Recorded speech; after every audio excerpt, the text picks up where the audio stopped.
Nós vamos continuar falando sobre esse maravilhoso presente. Esse presente que Jesus nos deu na noite de Natal. Obrigado. Na noite de Natal. Nós já falamos aqui, explicamos sobre essa questão do Natal. Não foi no dia 25, mas para nós pouco se importa se foi dia 25 de dezembro ou março, como alguns dizem, ou abril, como outros tantos dizem. O importante é celebrarmos a vinda do nosso Salvador, a vinda do nosso Messias, a vinda do nosso Senhor, Jesus Cristo em carne. Então, esse presente maravilhoso que nós já escutamos aí durante ao longo desse mês de dezembro, e hoje vamos continuar falando sobre esse presente, nos proporciona muitas bênçãos. Lembram aqueles pacotinhos dentro de um pacote maior? O pacote maior é Jesus, mas há muitos pacotinhos, muitas bênçãos em Jesus. Paulo diz em Efésios capítulo 1 que nós somos muito, mas muito abençoados com toda a sorte de bênçãos em Cristo Jesus. E uma das bênçãos que nós recebemos é a alegria. Alegria. Nós vimos aqui sobre paz permanente, vimos aqui sobre a nossa vida cheia de bênçãos, no sentido da presença do Senhor Jesus. E agora vamos falar sobre a alegria, essa alegria incrível que nós recebemos no presente chamado Jesus. Lembra-se, quem inventou todo esse negócio de presente foi o próprio Deus. O próprio Deus. E diz lá em João 3,16 que nos presenteou com o seu Filho Jesus. Ele nos amou tanto que deu o seu próprio Filho. Nós damos presente para quem nós amamos. E Deus não encontrou em mim e em você, fofurinha, não encontrou em nós, que coisa bacana eles estão fazendo, nada disso. Deus olhou para nós e olhou com os olhos de amor e misericórdia, porque nós não merecemos nada, nós somos pecadores, nós erramos, nós não temos nada em nós para agradar a Deus, mas Deus nos amou de uma forma tão profunda, tão vigorosa, que diz: não, eu vou mandar meu filho para morrer no lugar do homem e pagar os seus pecados, e pagar a sua dívida, e pagar o que ele deve a mim. Só através de um homem isso era possível.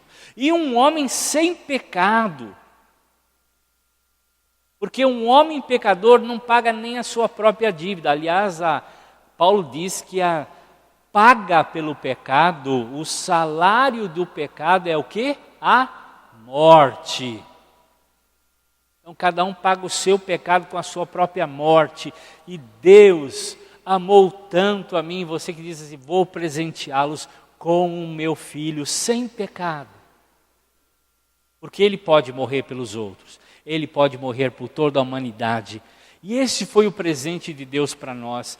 Deus enviou o seu próprio filho para morrer no nosso lugar. Então Natal é a celebração do amor incondicional do Pai. Lembra-se que Jesus nos ensinou a chamar Deus de Pai Nosso.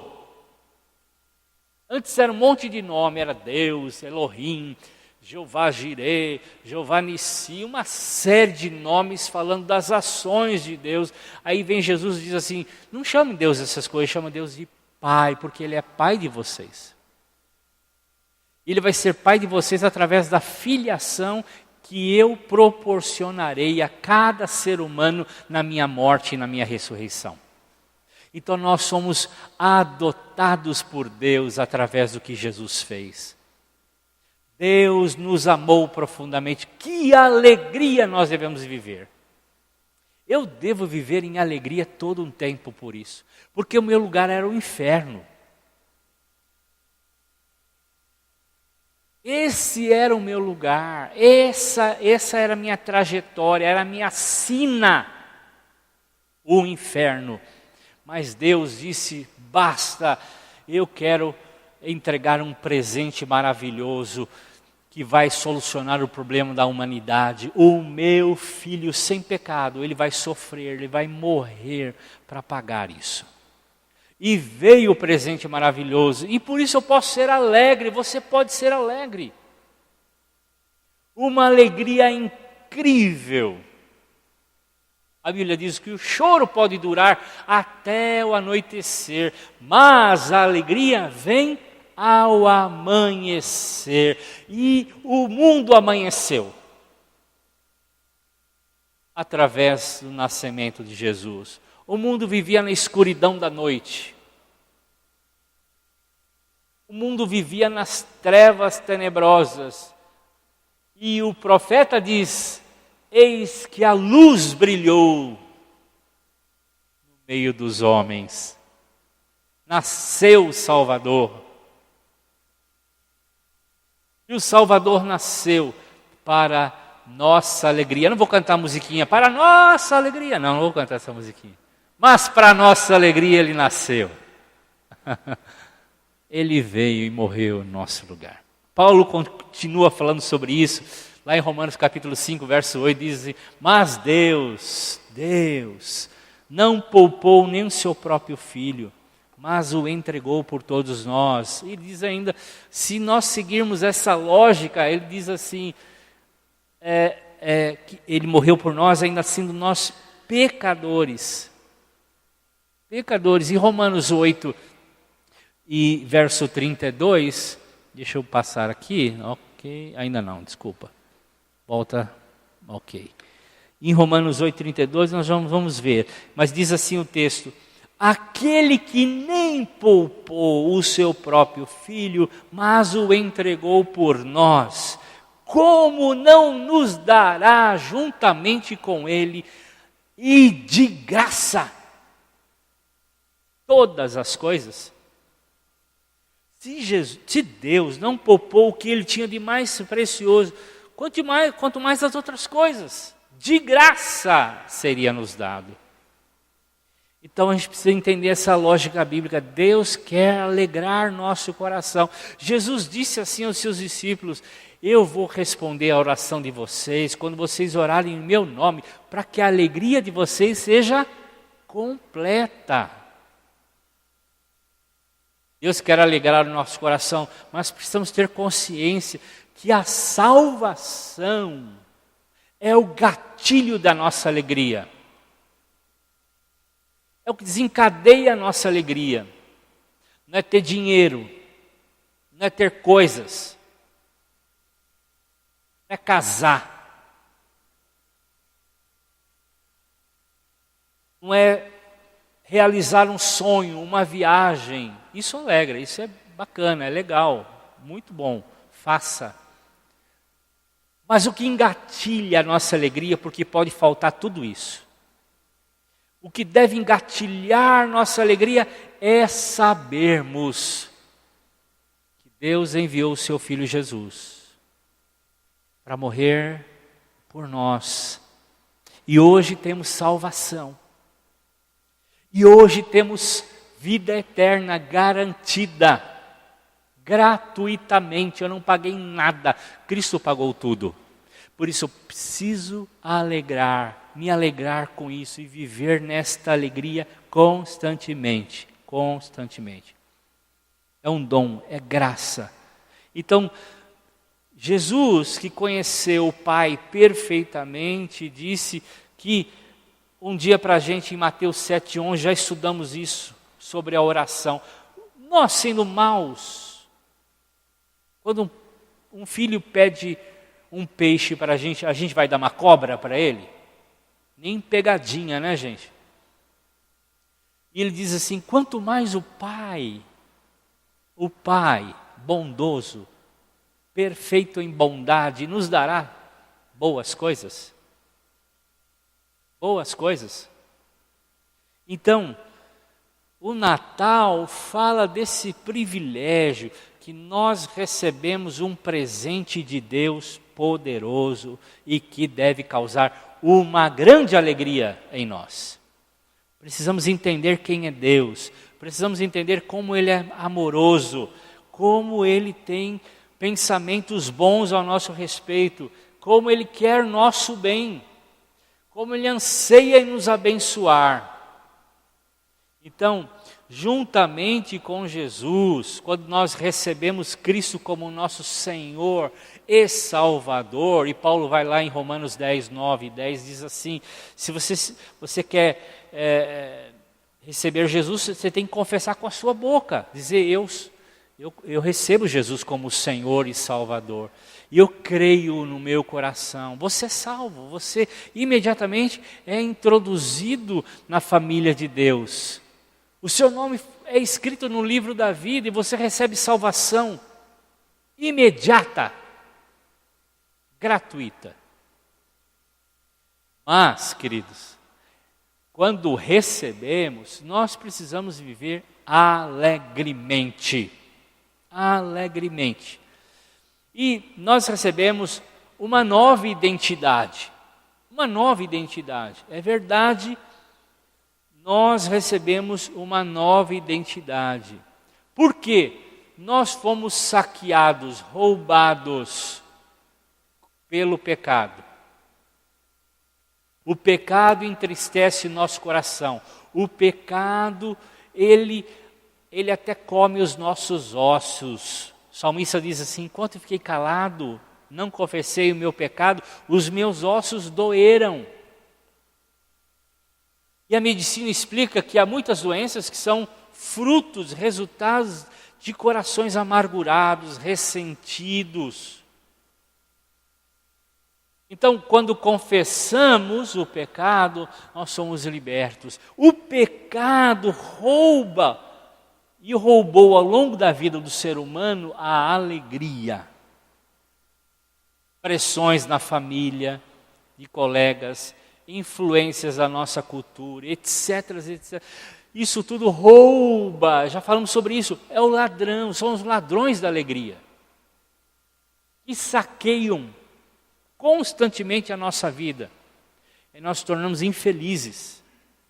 Temos tudo e não temos nada. Então, quando nós entendemos que nós em Cristo Jesus recebemos uma nova identidade, somos uma nova pessoa, assim nós podemos prosseguir na vida, temos uma agora cidadania do reino dos céus, essa boa e nova chegou ao nosso coração, isso muda a nossa característica. Passamos a expressar o fruto do Espírito Santo, e um deles é a alegria. Mas o fruto do Espírito é a alegria. É mais do que um sentimento. A alegria é o fruto do Espírito. E Paulo diz ainda que um dos aspectos do reino de Deus é a alegria. Diz assim que o reino de Deus não é comida nem bebida, mas é paz e alegria do Espírito. Quando nós entendemos que nós ganhamos uma nova nacionalidade, agora somos cidadãos dos céus, do reino de Deus. Porque nós somos agora introduzidos na família de Deus, ou seja, fomos agora gerados novamente pelo Pai, nascidos de novo, e agora temos uma nova identidade. Paulo fala sobre isso em 2 Coríntios capítulo 5, verso 17, quando diz assim: quem está unido com Cristo é uma nova pessoa. Acabou-se o que era velho, já chegou o que era novo. Uma nova pessoa. Então reclame. Você precisa ser alegre. Não deixe que a velha identidade assume o controle da sua vida. Você é uma nova criatura. Se alegre com Deus.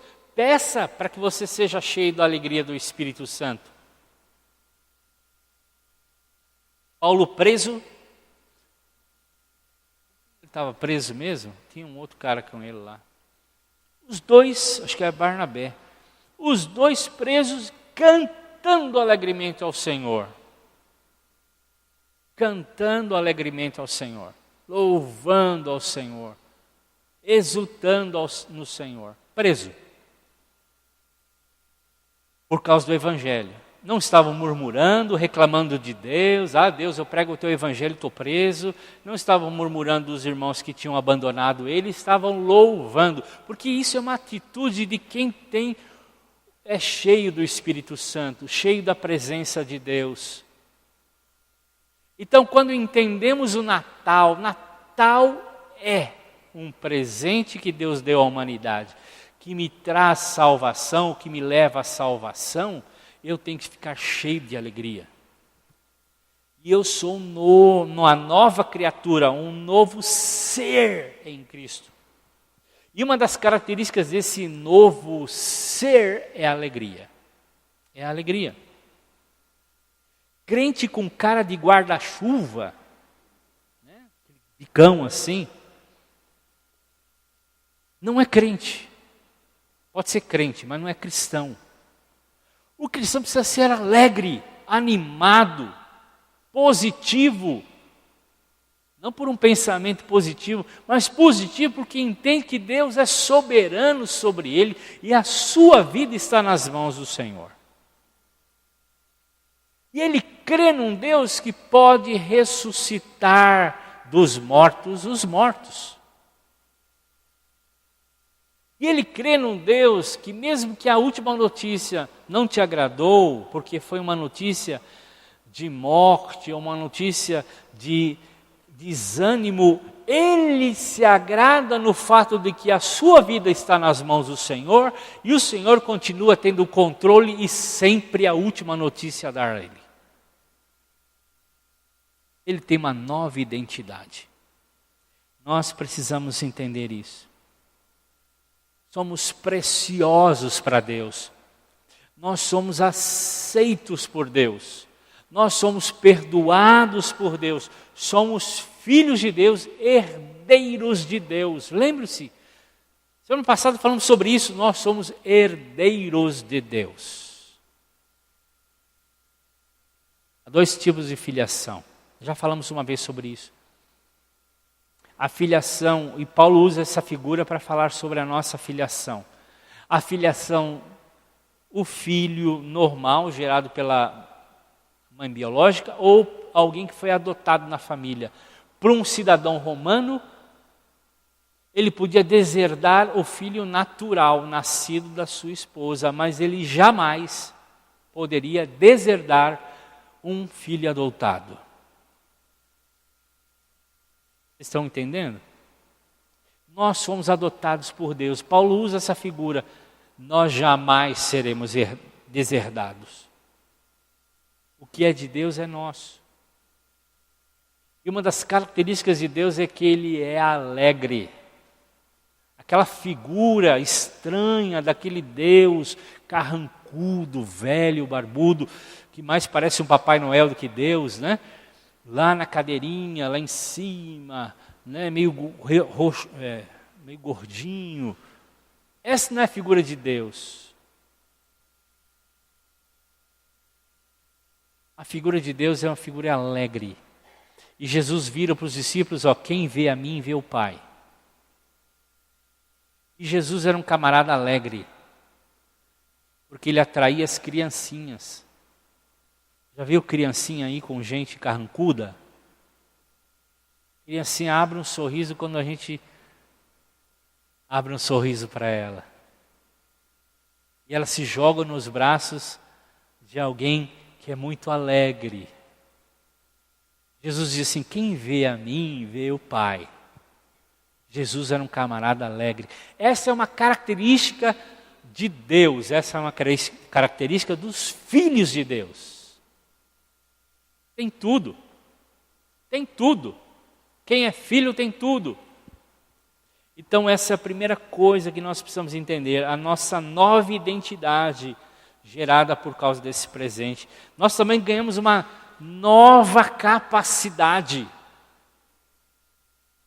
Deus nos encheu com o seu poder, a sua força, a sua capacidade, para a gente levantar da nossa cama, do nosso sofá, e falar, não, eu vou louvar ao Senhor, eu vou servir ao Senhor, eu vou viver para o Senhor, como nós cantamos ao Senhor nessa noite, mesmo que dê um tapa na minha cara, eu vou virar a outra face, eu vou servir as pessoas, eu vou amar as pessoas, porque o Senhor me tem dado capacidade.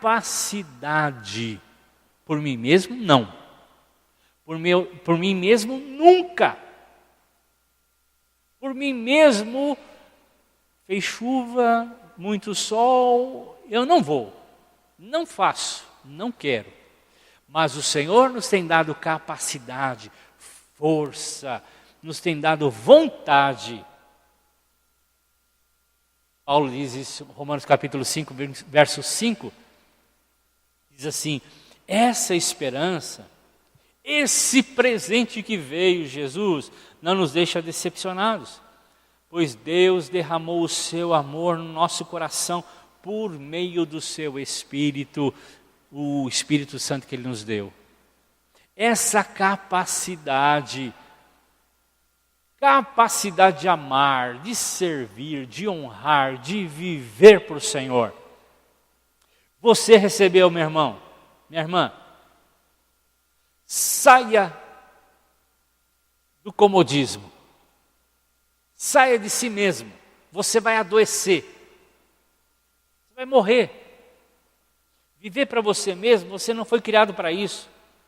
Você foi gerado em Jesus, você foi capacitado em Deus para dar, para viver, para derramar o amor de Deus para essas pessoas.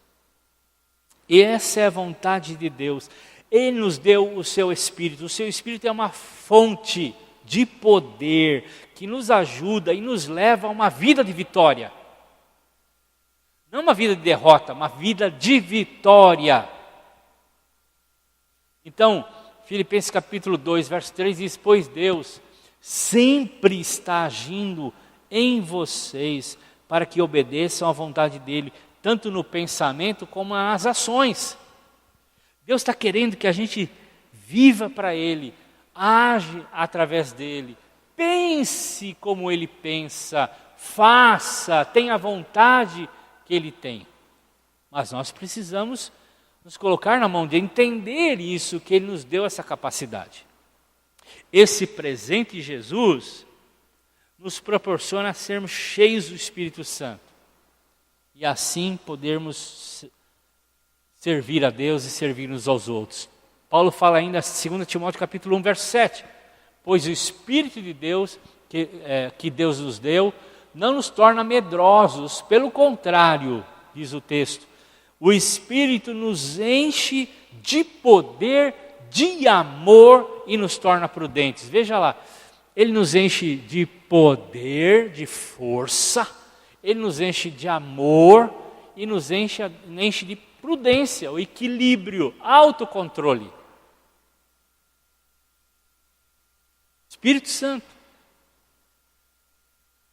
Essas são as bênçãos de Deus nesse presente chamado Jesus. Ele te dá poder, meu querido, força. Quando você está fraco, força, Ele te dá. Senhor, me enche de força aqui. Ele vai dar, Ele te dá. No Espírito Santo, Ele tem isso para você. Paulo diz, Ele não nos torna medrosos. O medroso fica em casa, o medroso fica recluso, o medroso se esconde, o medroso se encaverna. Mas o cheio do Espírito Santo, o que entende a capacidade que Deus deu, se enche, entende que recebe o Espírito Santo e é cheio de poder, de amor e de prudência ou em outras palavras, de equilíbrio, de autocontrole. Nos dá essas coisas. Então, quando aceitamos Jesus, esses presentes caem sobre a nossa vida. E por último, Ele nos coloca numa comunidade, uma nova comunidade. Nós passamos agora a não viver mais sozinhos, isolados. Temos uma comunidade, temos as células que vão dar suporte. Temos os discípulos que vão, e os discipuladores que vão nos ajudar nesse processo. Então, Deus criou uma família de muitos filhos que vão ajudar um ou outro a se tornar mais parecidos com Jesus. Esse é o propósito de Deus. Se você não está buscando esse propósito de Deus, você está fazendo o seu propósito e sendo a pessoa mais infeliz da face da terra. Esse é o propósito de Deus, ter uma grande família de muitos filhos, semelhantes a Jesus. Ele deu uma célula, uma igreja, onde você pode receber e dar apoio um ao outro. Ele criou essa família. Essa família natural é o símbolo maior dessa família espiritual. E Paulo escreve em Efésios capítulo 1, versos 4 e 5, algo muito precioso. Ele diz lá: antes da criação do mundo, Deus já nos havia escolhido para sermos dele por meio da nossa união com Cristo. E tem um propósito nessa união, a fim de pertencermos somente a Deus e nos apresentarmos diante dele sem culpa. Por causa do amor de Deus por nós, Deus já havia resolvido que nos tornaria seus filhos. Antes de nascermos, Deus já nos deu a questão, a condição de nos tornarmos filhos dele por meio de Jesus, para o seu prazer e a sua vontade. Então, o cristianismo não é uma religião. Cristianismo não é um pensamento filosófico. Cristianismo não é uma ideia humana.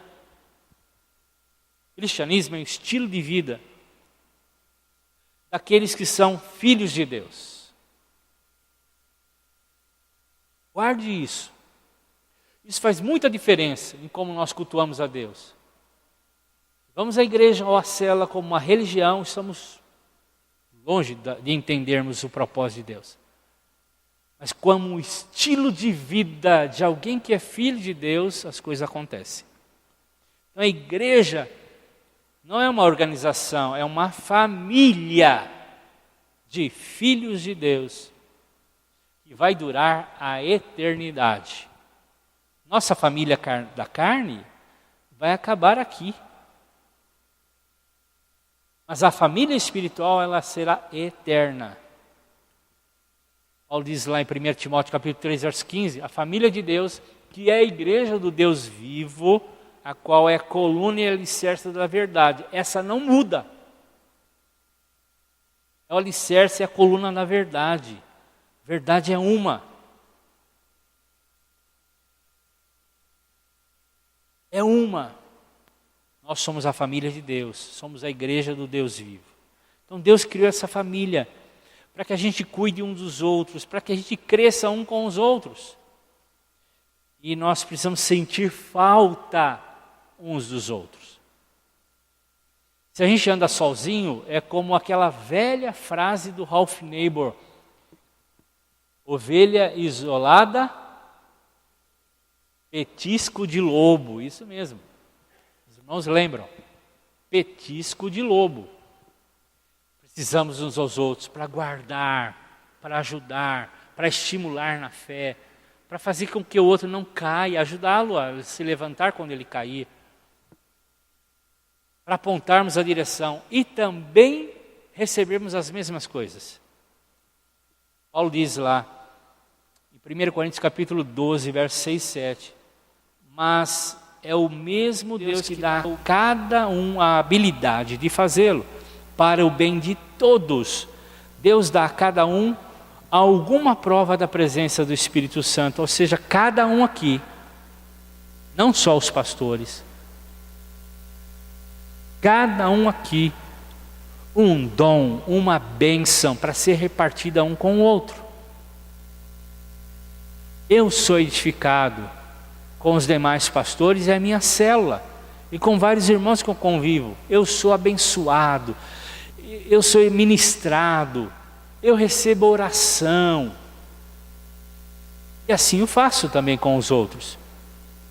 Recebo do meu discipulador, pastor Osni Totti, toda semana.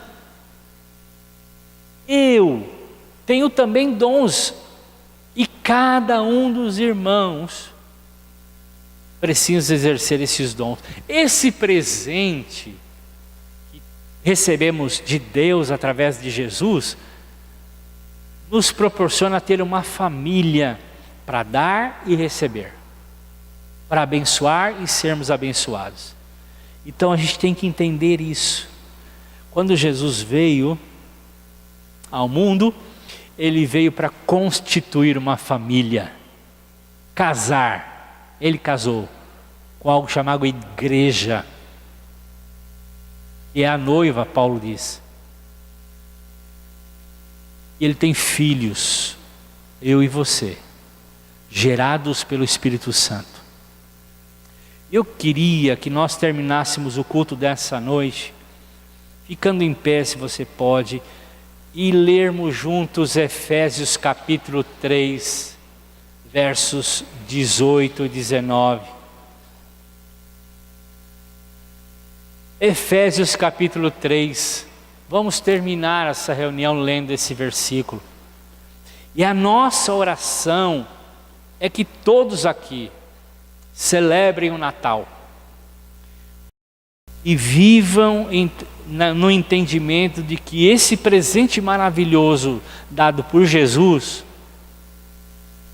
nos garante uma vida de alegria, e uma alegria incrível, pela salvação, pela nova identidade, pela nova capacidade que nós temos e por vivermos uma grande família. Vamos ler. Para que assim vocês possam compreender em toda a sua largura, comprimento, altura e profundidade. Sim, embora seja impossível conhecê-lo perfeitamente, peço que vocês venham a conhecê-lo, para que assim Deus encha completamente o ser de vocês com a sua natureza. A glória de Deus estará sobre a nossa vida. E nós compreendemos isso juntos, diz o texto, juntos com todo o povo de Deus. Amém, igreja? Feche seus olhos, abrace o irmão do seu lado e vamos orar por ele. Lembrando que os calendários da Penha estarão sendo oferecidos ali ao lado. Ore agora, grato a Deus pelo seu irmão, a sua irmã que está aí do seu lado. Louve a Deus pela vida dele. Pai, muito obrigado por essa noite, pelo Natal que nós estamos celebrando nesse mês, essa semana que vem agora, Senhor, que nós possamos lembrar do Teu Filho Jesus, o maior presente, o iniciador de todo presente, e nós recebemos bênçãos sobre bênçãos, glória sobre glória, nesta vinda de Jesus. Muito obrigado pelos irmãos, que as famílias sejam abençoadas, a Tua presença venha, a Tua glória venha, que nós possamos compreender juntos este amor, esta revelação. Espírito Santo de Deus, revela-te a nós, para a glória do Teu santo nome, Senhor. Amém, amém. Que Deus abençoe, um bom Natal para vocês, amados. Celebrem ao Senhor, o nosso Deus nasceu em Jesus. Aleluia.